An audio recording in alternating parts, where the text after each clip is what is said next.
Welcome, Black Hollywood Live fans. On today's Fit Club, we talk Facebook screenings, running benefits, and the diet that could save lives with singer-songwriter and brain cancer survivor Stephen Rezza. Stay tuned for more. You're tuned into Black Hollywood Live, the world's first digital broadcast network devoted entirely to urban entertainment and pop culture. Tune in right now. Welcome back, Fit Clubbers. I'm your host, Shaka Smith. I'm joined by my co-host, Miss Ranella Ferrer. Hey, hi. You may recognize her from E's Revenge Body. Hello there. and back. we have our special guest, singer, songwriter, and brain cancer survivor, Mr. Stephen Rezza. What's up, guys? How you guys doing? How's it going, man? How's it going? Good to see you again. It's been a while. Dude, I know it's been forever. Yeah, and last time I saw you, you were in the middle of your keto journey. And I was looking like Santa Claus. Yeah, but you clearly got it down, and the journey and the weight. So, Right. How's it feeling?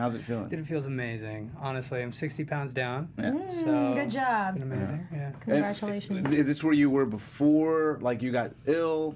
To be honest, I think now I'm 10 pounds less than I was. Yeah. Wow. So, So maybe a blessing Wow. in disguise in some ways. yeah, in some weird way. And you're more fit probably too. Yeah, more fit. absolutely. Well, let's talk about our first story. It's about Facebook screenings. You know, Facebook's getting a lot of flack lately, but maybe something on the positive end is they've now instituted Facebook screenings, a preventive health tool that you can actually search for, and basically it's a screening for cardiovascular health, cancer, seasonal flu. It'll give you recommendations for where you can get the flu shot. It's basically a tool that gives you information about whether or not you should be screened if you're in that sort of risk category based on your age and gender. Straight from Facebook. Yeah, straight from Facebook. So you go use the app, and then Yeah. you scan yourself, and then it just... Well, you don't scan. I think you enter a series of questions. Oh, got it. Yeah, and based on your age and gender, and then you can also put in reminders for times you should be screened or like different checkups you have coming in Wow. the future.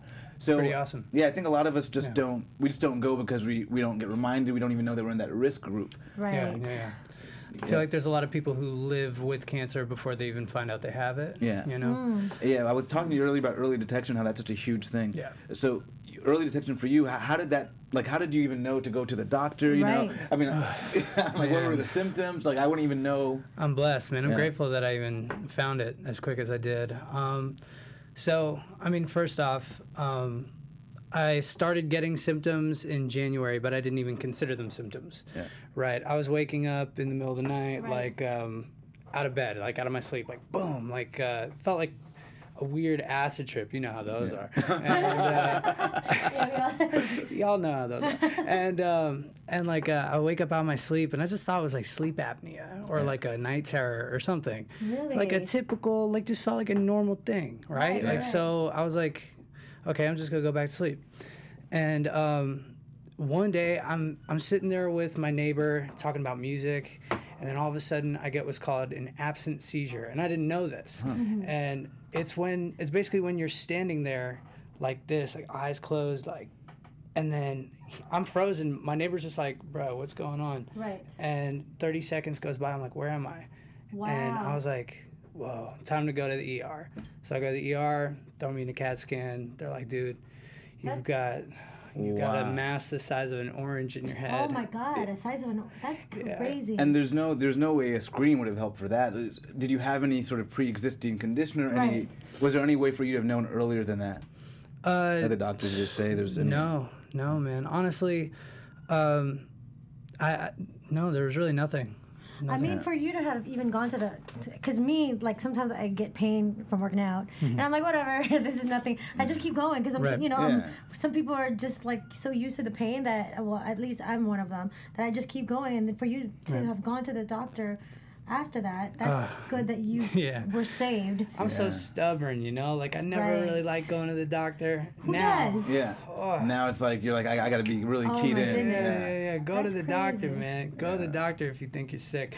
But before that, so it was located in my insular cortex, which is where like all your cognitive weird reality stuff is. Right. So I would get weird existential anxiety before that, but I just thought I was a weirdo. So Jeez, wow. Well, one of the things they say to do that you were actually doing at the time was running a lot or lower your risk of death, of overall death from different different ways to die. Right. Yeah. So they actually did an analysis of 14 studies. It actually looked at U.S., U.K., China, Denmark, Australia, Thailand, Finland, so a huge population, covered over 200,000 people, and spanned between 5.5 to 35 years, these different studies. And they found that running any distance at all lowered your risk of premature death by 27%. Right. Overall, cardiovascular death by 30%, and cancerous death by 23%.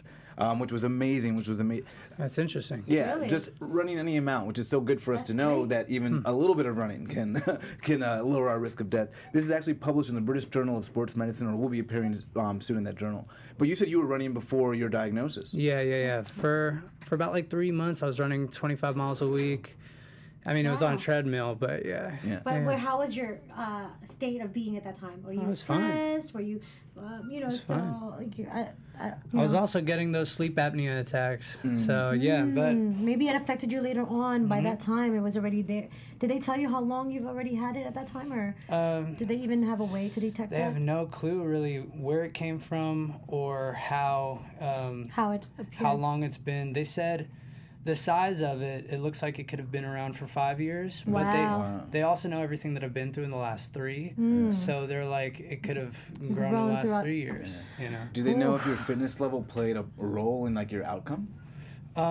They also know that like metabolism has everything to do with like having a tumor in your brain. So they're like, you might have just gotten that big based off of having a big old tumor in your brain. Yeah. So. That's crazy. No, but I'm saying your fitness level in terms of running. Like, did that help you in terms of going through the procedures to get rid of this?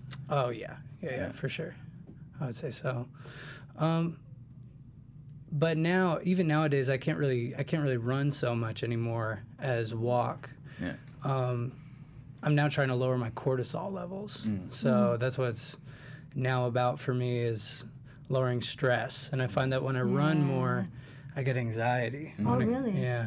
Yeah. And I mean, speaking of walking, our next story looked at neighborhood walkability and impacting your health. Yeah. And so in the Journal of American Heart Association just found, well, it seems almost, I guess, it's something we should know, but it's good to have a study to back it up, but that you have a higher risk of cardiovascular disease if you live in a neighborhood with low walkability.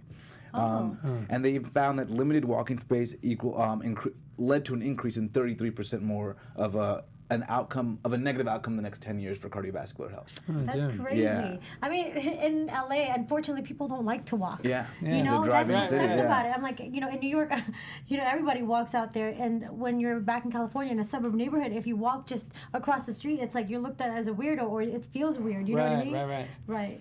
Luckily, I live in Santa Clarita, so we got some nice streets and parks. And stuff like that. Your boy walks all the time. Good. Yeah. Actually, I feel like I lose more weight walking than I do running. Yeah. I'm gonna do. You know what? Yeah. That's well, maybe it might be after you run and you have that intense workout, you feel like indulging afterwards a little bit more versus that slow, steady walk, and you don't feel like, oh man, I deserve some sort of big crazy meal. That's so true. That is so true. Yeah. So. So smart. You are smart. Did you discuss like a post-workout plan after? Like what was your post-care gonna look like? So basically, my doctor was like, "We're gonna do keto." So I wound up doing keto, and then he was like, "You can't really work out for like a month." So I couldn't do any workouts for a month. I couldn't lay down for 3 months. Yeah. So after brain surgery, I had a gaping hole in my head. Wow. Oh my gosh. Your boy, yeah. So I couldn't lay down in bed. I had to like sleep in a chair. I couldn't like bend my head over, so I couldn't like bench or do anything. So he was like, no working out for at least a month. We need to get a follow-up MRI and make sure you're good. Make sure that there's no blood in there. Make sure there's not a ton of scar tissue in there. How did you lay? Etc. I would just go to sleep sitting down in a chair. No. 3 months. How's your nose? Oh my God. That's crazy. Oh yeah, my back, man. Jeez. Sitting down, so you couldn't even lean or anything like that. You had to have like a certain. Yeah. And what was the risk? What was like? What could happen? I think it was buildup of scar tissue or something like that. There was like a big complicated explanation, but he was just like, no. Yeah, don't do that. Oh my gosh. And you still lost weight, obviously, because you were just in a keto diet and you couldn't do it much. Yeah, I couldn't start the keto diet until April. My my surgery was in March. So, Right. Yeah. And you couldn't start the keto diet because your brain just needed to have that glucose, that sugar? Yeah, it was just harder to eat anything. Oh. Like, it was harder to commit to, like, a keto diet, right? You're just like, I'm just trying to live and I'm figure it sitting out. there with, like, a huge wrap on my head, big and fat. My doctor's just like, go ahead and have a milkshake, like, it's easier. Right. And if you guys, That's awesome. and if you guys are wondering why a keto diet, well, why does that make sense? Out of University of Cincinnati, researchers found that a keto diet actually helps to fight brain cancer. They looked at one particular study, 10 weeks, 6 weeks, the patient received radiation, and they looked at MRIs before and after. And the ones that were on a keto diet had inflammation around where the tumor was. Inflammation when it comes to the keto diet and brain cancer is actually a good thing. The whole purpose is to make yourself a little bit more sensitive to radiation as well. Right. And so, but they also found that basically glioma, which you had, so you have these good cells that can feed off of glucose and sugar, and they can also feed off of ketones. However, when they get cancerous, they can't feed off the ketones. Right. So that's why ketosis is good, because if the cancerous cells have nothing to feed off of, the presumption is they will die. Right. So that is why you're on the keto diet. And your outcomes have been good. You've had the post checks afterwards, right? Oh, yeah. I actually just had an MRI. So I've been on keto for 7 months now, as of like November 1st. And I just had an MRI on the 23rd of October, and it all came out good. My doctor says the tumor, he got 95% of the tumor out. After like a deeper MRI, he said it was looking more the size of like a champagne mango, like one of those smaller mangoes. The thing is huge, man. Yeah. And That's cool. yeah, I'll show you guys a picture of the thing. But Oh my goodness. but so he wound up getting about 95% out. The only little piece left is under my language node, and that piece hasn't budged at all. Oh wow. Yeah, so the only real threat for me now at this point is the scar tissue that's around it might have tumor stuff on it, and if that's the case, then Gotta do another. yeah, got to do another brain surgery. Well, I'm praying for you. Yeah. You're gonna be fine. I know you've got this. You've already made it this far, so. To be honest, I'm not even scared of the brain surgery anymore. Right. I'm more scared of like chemotherapy and stuff like that. Right. So I'd rather do a brain surgery. Right. That's amazing. So how have you, like, self-care wise, been able to approach? You had the tragedy with Christina, then you had this personal tragedy here. Well, I guess they're both personal tragedies, but now this on you. How have you been able to use self-care, then use your fitness to also help you maintain your sense of self? Right now. Oh, man, that's a loaded one. So, I mean, my faith in God's helped me a ton, man. Just walking in God every day, and I try to keep up my 10,000 steps. They say that you spend 30 minutes walking outside every day, raises your negative ions, which lowers your cortisol levels. I do that to keep my anxieties away, because I still get those seizures. As long as I keep anxiety down, man, I'm good. I'm just grateful. I'm grateful to be here, I see these kids who get the same thing that I get, and they go through it worse, man, and that really just breaks my heart. And at the end of the day, it just makes me just so grateful to be here. It makes me grateful to be. My first doctor told me that I wouldn't be able to talk. I would lose music. I would lose cognition. I'd lose hearing in my left ear. My sight in my left eye would get worse.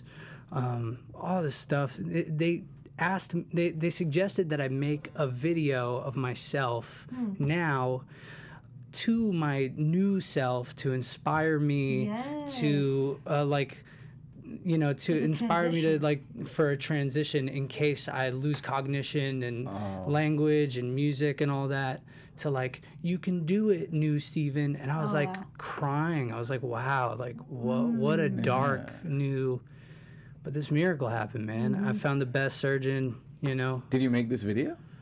No. Luckily, I found the surgeon for the job, and I wound up doing an in-way craniotomy with him, and I had to do a 2-hour-long MRI, answering a bunch of questions inside the MRI machine. It was crazy. Oh wow. And well, you're definitely a testimony, because now you're still standing and you're still strong, and you're still healing, Yeah, which is amazing. And I think that what's good about it is you have a great head on your shoulder, like literally. Thank you. And I think that's what's gonna keep you healthier and healthier. And you know, you're here for a reason still, so you gotta keep fighting, and you're strong. I'm gonna do keto for the rest of my life, baby. That's all I I might know. start doing keto. I'm not quitting it. And I got one friend of mine who does keto, and Is her name Adele? Yeah, I wish. It was between you and my boy Casey Willax, who's like this incredible snowboarder. He's been doing keto for like 5 years, and this dude's just jacked and loves life. He came over right after you sent me that care package, that Garden of Life care package, and he was just like, dude, you got hooked. He was like, dude, all this stuff. I was like, after you came over, I was like, man, I'm probably gonna do keto for like 2 weeks. I was going through the keto flu, right? For those who don't know what the keto flu is, man, just make it through the first 2 weeks and then you're good, right? Like the keto flu is the worst. But I was going through the keto flu. I was about to quit, and then my boy Casey comes in. He's like, dude, oh my God, where'd you get all this stuff, dude? Garden of Life is like #1, dude. Keto Fit, dude? Dude, how's your neck? He always says this thing, how's your neck, dude? Like, he's like, that's what's up. That's like his way of saying that's what's up. Man, he was stoked. I was like, how's your neck, dude? Like, and so, like, I was like, you know what? I'm hyped on keto now. Between the two of you, man. So you haven't cheated once, or are you just been straight at it? Like, since I cheated on my birthday. Oh, that's okay. It's your Which was birthday. like 2 days ago. 2 days. Happy belated birthday. Oh man, your boy's 26. I had cheesecake and I had some champagne. That's it? And you haven't cheated once, like the whole 7 months? I cheated a little bit in the beginning. A lot of the cheating was mistakes. You know, because you're like, you don't know. Don't know what's right. Yeah. Oh, corn. Like I thought corn was keto, and corn's definitely like don't avoid corn. And like it's just stuff like that, beans, and like you just mess up. Yeah. Right. It's a learning Not process. knowing which one it. Yeah, that's true. Well, Congratulations, that's good. That's Another singer's also been following the keto diet, and or it looks like she may have been. That's Adele. She just stepped out with Drake for Drake's birthday party, and everyone was talking about her new figure. My girl. Oh my God, Bet she looked good. Yeah, one nutritionist was saying it looks like she's lost about 15 to 20 pounds in the last 6 months. But Adele has been at this since 2015, and in 2015 she talked about giving up unhealthy snacking, cutting back on drinking, cutting back on smoking, and getting rid of bad singing foods. And I thought that was interesting. Oh wow, that's interesting. Yeah, that's so good. so it looks like it's overnight. I think it happens to a lot of us where our transformations look like they're overnight, but it's been a while. our work and progress. So but what are bad singing foods? Do you have bad singing foods? Man, I would say hot chocolate. Hot chocolate, thick. Yeah, it's bad keto food too. Anything thick. Milk. I can't sing after some milk. You know. Yeah. There's like 2 pieces of singing, right? There's like head voice and there's chest voice, like falsetto stuff. Yeah. If I hit some milk real quick, falsettos actually get a little better, but then my chest voice just gets terrible, and that's not worth it. So I'll be like, I can't. Ooh. So like dairy stuff. Dairy's like, which is ironic because keto, you get a lot of cheese, but I don't really get affected with cheese, so we're good. We're good. So you have like a diet set up around when you're singing and when you're performing. Yeah. I stick to like salads. I stick to like avocados. Dude, I'm an avocado addict. I love avocado. It's so good. Dude, yeah. right? Like, so good. avocado everything. Yes, exactly. So what are you working on now? Right now, I'm working on my album. Man, I'm trying to get this album done. I also got some projects in the works for some other artists. But right now, just mainly setting aside all my time to really finish the album up. Focus on you. Focus on your product. I got a single that's about to come out. I'm working on the music video for it right now. Trying to put that out by the end of this year. Yeah. So, but the album's coming along so good, man. Got orchestras in it. Got choir, gospel choir in it. And you play the guitar, right? Because I looked at your Instagram and then. Yeah, I was impressed. Yeah. You were singing this one song. It was a cover song, and I was like, "Oh, you sound so good." Thank you, thank you. Amazing.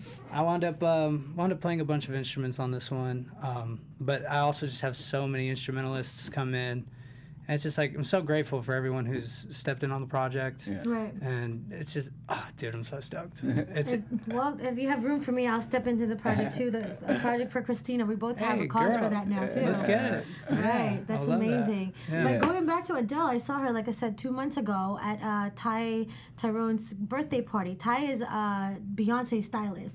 And you know, if you guys know Adele, she loves her some Beyonce. Oh, yeah. Right? Yeah. So she was there, and my friend, she's from London. She turned around, she was like, oh, that's Adele. Literally sitting behind us, just chilling, like no bodyguards, nothing, because it was like a private party. Right. And I was like, oh, okay, let's go say hi. She was like, no, I don't want to say. I'm like, girl, if you don't say hi to Adele, like, come on. So we said hi, and she was so nice. Like, she was very, like, her personality is very funny. You could tell she has a very lively attitude. Oh, yeah. But she does look good. I was like, she looks like she was more smaller than me, and I was like, dang, I need to start catching up to that keto diet. No, she's so sweet. What's good, Adele? Yeah, Adele. Well, she just had the split, and so I guess she's focusing on herself. There you go. That's what happened to every woman. But at the same time, it's like, she had this whole quote where she said, you know what, it shouldn't even matter because you don't see music, you listen to music, so what does it matter? You know? Right. So how have you, like, what's your workout regimen now? How are you staying in shape? So every morning I hit like a huge walk around my town. So I hit the walk. I got like a solid like 6,000 steps in the beginning of the day, and then I'll hit the other half at the end of the day. And then I'll get a bunch of work done, and then I hit my workout with literally. I just got like 2 25-pound dumbbells. Your boy's just lifting, and then I do like, I used to do P90X back in the day. Yeah, I do P90X. To the fitness stuff. What? I used to love P90X. Oh yeah. So I remember just all the moves that little homeboy. Right, I was working out with him a couple weeks ago, and he's still go. He's still going. Tell him what's up. Yeah, tell him I'm doing all those moves. Yes, that's amazing. So yeah, like I still remember all those moves. So I've been doing like all those ab ripper moves. Yeah, my dude. Ab ripper X. Yeah, ab ripper X, my dude. I've been doing those. Yeah. Do you sing and work out at the same time while you're working out? Like, practice the vocal. No. That would actually be like a great. That would be a good idea. I wonder if you lose more calories if you're singing and working out at the same time. Yeah, your diaphragm is going to be expanding and Probably get a heavy, lower ab workout, something like that. I need to start doing that. Interesting. So that's amazing. But I'm glad that you are back into health mode right now. Oh, like I can't believe 7 months of keto. Yeah. 7 months. That's a long time. Is it autopilot for you, or are you still having to like make sure? Autopilot all the way. Cheating on keto wasn't autopilot. That's how like autopilot it is. Like I was like hesitating to eat the cheesecake on my birthday. I was like, is it worth it? Oh yeah, it's your birthday. Yeah. I mean, I'm sure you worked it off right after. Oh yeah. Because I'm sure that's when someone told me, it's like find your most comfortable weight and then just stick to that, and then everything else you just maintain while you're working out. Right. Well, when you hit your goal weight, it's so much easier. I mean, getting there is tough because you gotta like be negative calories. Says you, who's been muscular all your life. No, but so buff. No, but I tell people it is a little bit easier for me because I'm at the weight I want to be at. Right. You know? Right. When I want to change, it gets a little bit difficult. Like if I'm getting ready for a show or something, it does get a little bit harder. But when it's maintenance, it's so much because I can feel the food and I can I gotta step up the workout today. You know. Yeah. Right. So. Have you ever worked out with Shaka? No. Oh Jesus. I'm scared. I avoid. Bro, I'm scared. I worked out twice. First and second time over her. Oh my goodness. I was like, Shaka, do you know I just really started doing push-ups 2 years ago? Like you're crazy. We find a pace, but you made it through. I did. He was like, come on, let's go. I was like, on the treadmill. Yeah, I gotta get you in there. We gotta move slow. Talk to the doctor. The doctor's gotta be on the phone, right? Right. My doctor's gonna be like, Shaka. No way. Just no. The name alone, no. Exactly. But I also want to talk about keeping Christina Grimmie's her name alive and her voice alive. Right. I just saw that she crossed, was it 1 million Spotify? 1 million monthly listeners is the first time. Like, I think she'd be so stoked, dude. She'd be jumping up and down in here screaming, like, yo. Oh, congratulations. Yeah, I know. You. To this day, it's still fresh in your head and memory. And I mean, it never goes away, honestly. It seemed far, but it was just almost yesterday. It was very close. And that's what I was saying to him earlier. I was like, I can relate because like just about a week ago, my manager, who is my second mom, just passed away, and her name was also Christina. Yeah. And to this day, it's like I had to accept. Yeah. It was horrible the first 2-3 days. I actually walked home from the gym to my place, which was about 3.5 miles, which is the gym's neighborhood was not the safest neighborhood, and then I was just out of it, and I was just like, I just have to walk home and get out of my head, and now I'm okay. I'm more accepting, but obviously it hits me here and there, and it's still like emotional, but I'm more accepting, and I just know I have an extra angel because she was a very, very bad, like badass, excuse my French, badass woman that just closed any deal that was in front of her. Right. And I feel like she's talking to God right now and saying, God, you better do this for Ranella, So that's what it is. So I can't wait to listen to your tribute to Christina, because that's I feel like that will be my song as well. Yeah, there's 10 of them. I mean, technically, there's probably going to be more. It all depends on how long it really takes to put this album out. But of course, yeah, man, making the album's been hard because all the songs are about were written 3 years ago when everything happened. Right. And going through grief, I kind of put them on pause. And now after surgery, I was like, the one thing I regretted before surgery was like, if I don't make it through this, the only thing I regret is not putting those songs out. So if I live through this, I need to finish that album of songs that I wrote for Christina. I need to, try to push her legacy forward somehow. All the songs have her vocals in them in some way. Like I've either chopped her vocal up or like turned her vocal into a pad, sampled her. And you guys worked together a lot during that time. And yeah. Because I was reading your article about that and how you guys obviously you have to keep it private as much as possible, Right, yeah. And so in regards to your health at that time, how much did it affect? Did you stop working out? Were you eating less, immediately. more? So first off, actually, when me and her were dating, I wasn't even eating bread. I wasn't eating bread. I wasn't eating potatoes. It was technically like keto, but just without the name. Yeah. Right. It was actually because we were all trying to figure things out, before we stumble on diets with names. But and I was working out still. Yeah, but when everything happened, man, just the world. I fell off the planet for a minute. I just kind of so sad and just felt like I just lost my mind. It's just hard to handle it. Right. You don't believe that it actually happened. And, I had just found faith in God, and then when you'd found faith in God, you go through something like that, and then you're like, why? God? It's like, do you question, or is it? I now have the faith. Is that because I needed it because this was going to happen? Yeah. And then everything is still fresh in your brain. The memories of the person, the face, and the stuff you go through. It's like I completely understand what you mean. Yeah, absolutely. So many people ask me like, "How did you make it through the brain surgery?" Oh my God! I'm like, that wasn't nothing compared to like what everything else in the last 3 years. Honestly. Was there a turning point or a moment that you felt it would be okay, and what was the work to get to that point? If that point ever happened. In January of this year, I had joined a church in Santa Clarita, and that church had just been helping me in the community there, and everything was looking up, and I was just like, God, I think this is like the chapter where I'll be getting stronger, and then that's when I started getting those sleep apnea attacks. But I feel like it's a secret blessing because, not to preach, but, I feel like that was God giving me symptoms. Because if I didn't catch it in time, I'd be a goner, so. That's so true. Yeah, absolutely. Yeah. And, but you're so strong, and I commend you for all the stuff you've been through, and you're still here, so you definitely still have a purpose. Thank you. Yeah. We gotta. we had to meet today. I'm like, I'm going to be an addition to your tribute to Christina. And now we're here trying to work on this album. Yeah. Right. So and getting fit. Now fit. This dude teaching me how to get fit. We're going to do a little something called Fit Club 5. What's that? So Ranella's going to ask you 5 rapid fire questions, and you're going to give us, what comes to the top of your head, so the viewers get to know you a little bit better. The real you. My brain. Okay. So, last person you texted. My boy Devin. Dream dinner guest. My boy Ricky. Ricky who? Fabrizio. Okay. Last meal you had. Salad. Favorite junk food. In and Out. If you were, if it was your death row, I didn't want to say this, but if you were on death row, what would be your last meal?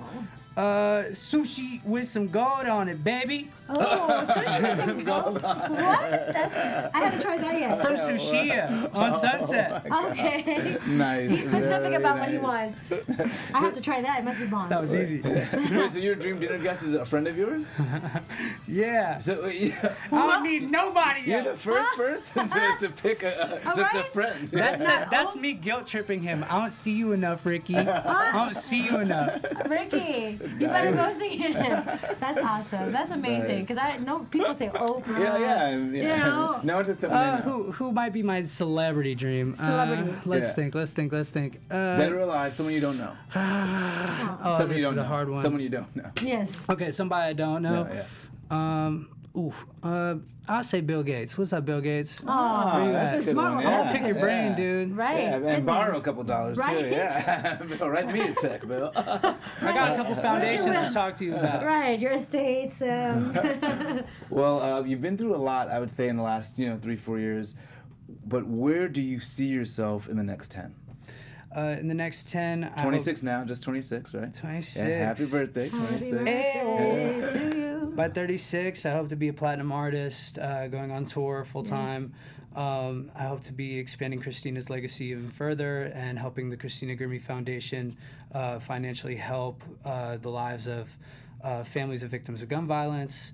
And I hope to be helping my church and just keep making music and being healthy and reversing this tumor. And I pray that they just come up with a cure for cancer by then, baby. Anyway, so yeah, that's where I hope to be in 10 years. Nice. Amazing. Yeah, nice. Congratulations. And be kicking it with you, getting Yeah, buff. man, of course, right? My dude. Yeah. What's the name of the EP? So the album's gonna be Songs for Christina. That's the name of the album. Nice. So. Wow. That hits home. Nice. So can we get a little sample, some vocals? Right.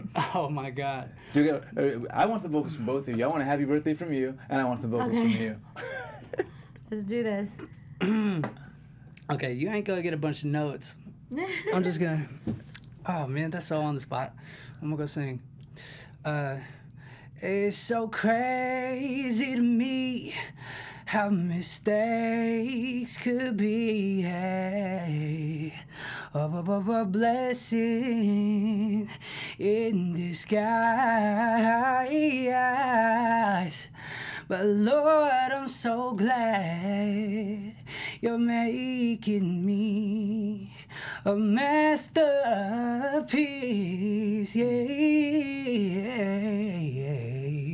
Ooh. That's it. Yes. Hey.